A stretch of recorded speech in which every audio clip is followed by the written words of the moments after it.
14 years on, it's clear that the decision we made to establish the Kollel Torah Mציון in Melbourne has been vindicated in full. I'm very happy to be sitting here 13 years later to look back at the tremendous achievements of the Beit Midrash of the Mizrahi. And if I think back, the most important or meaningful achievements of the Beit Midrash is the fact that the learning has become something, a natural part of the Tehillah and of the Mizrahi.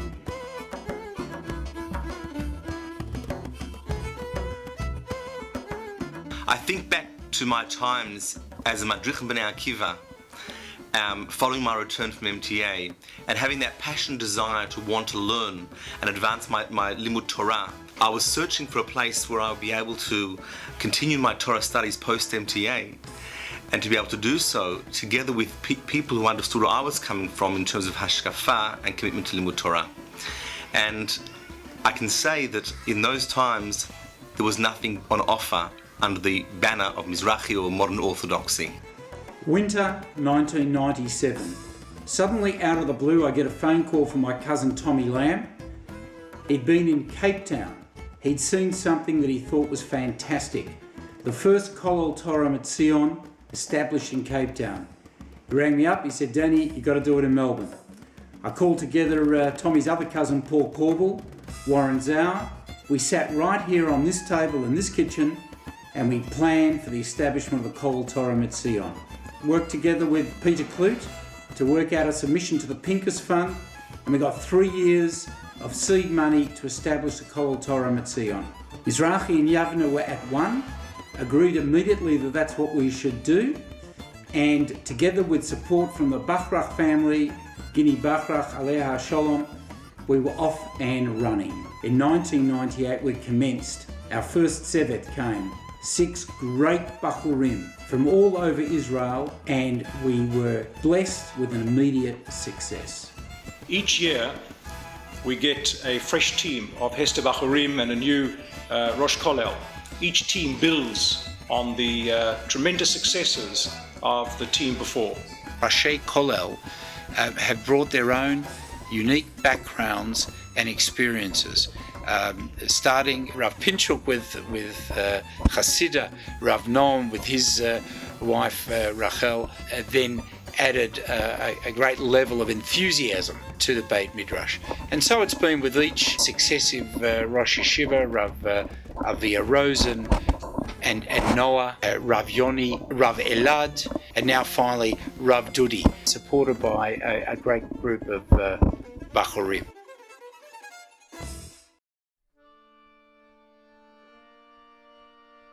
In Beit Midrash we have really interesting discussions, watch video clips that are relevant to the discussions, play games to make the whole thing fun.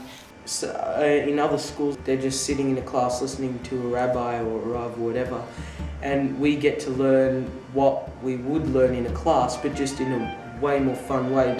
I think that Beit Midrash is fun and it can also be challenging. It helps us think deeply about questions that we wouldn't normally be asked. When you're talking to a Hester or you're talking to someone, say finished school, went to the army and I learned for a year, then so they can connect to you a lot easier than most older people can. I really have come to love the Beit Midrash. I've come to love the people who are in the Beit Midrash, the learning that I do inside the Beit Midrash, and just that vibe of Torah, that buzz of people having chevrutah. I think one of the primary things which has kept the Jewish nation alive all these centuries has been commitment to Jewish learning. Without an active engagement in learning, interest tends to wane, motivation tends to drop off, and soon enough you find yourself wondering why you're doing what you're doing. But I think being able to come to the Beit Midrash every night and feeling comfortable there and feeling as though that's another place away from home, it allows you to continue on and understand why you're doing what you're doing.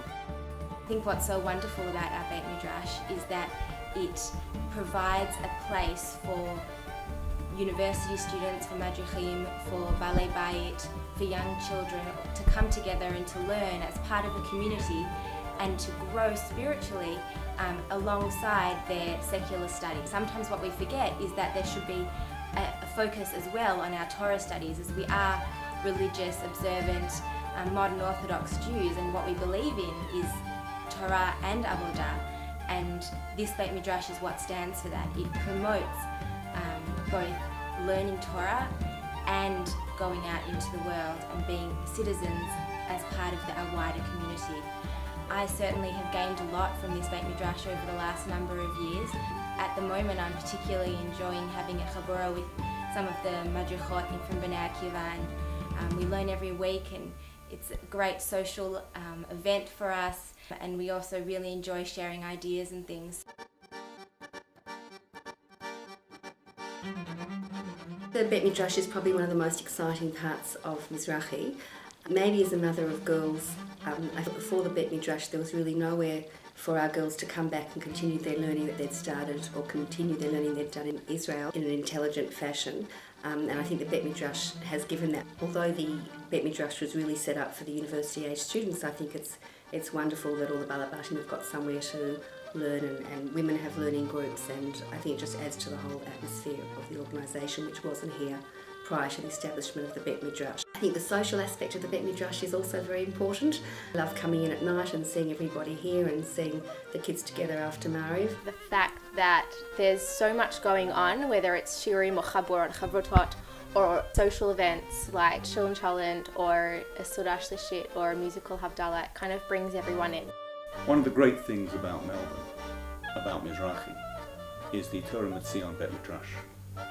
An environment where men and women of all ages can come and learn Torah. And the wonderful thing about the Beit Midrash is not just the Torah that is learned there, but the very fact that it provides this environment, this focus to Torah learning, and the very atmosphere generates a love for Torah. And it's really wonderful to see so many people, particularly university students, but others as well, who find their way to the Beit Midrash and hence find their way to Torah.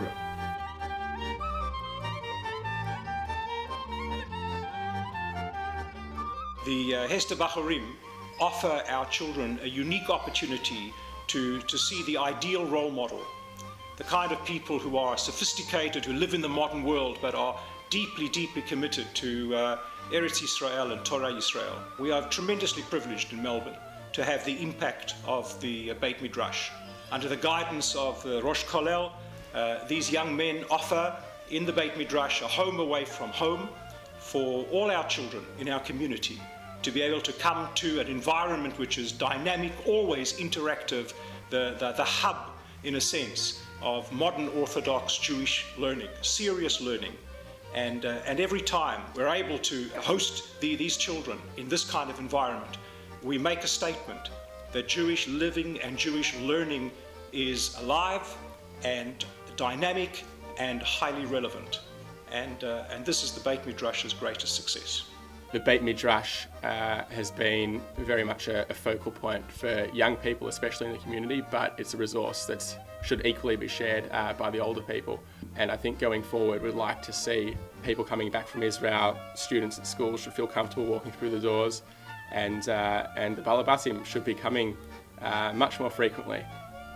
Let us hope that the Beit Midrash continues to go Michael El Chayil and should be filled with even more people of an even greater range of ages, and that the team, the Hesder boys and the Rosh Kollel, can continue their work to learn with those who come into the Beit Midrash and to spread Torah beyond its walls to the entire community.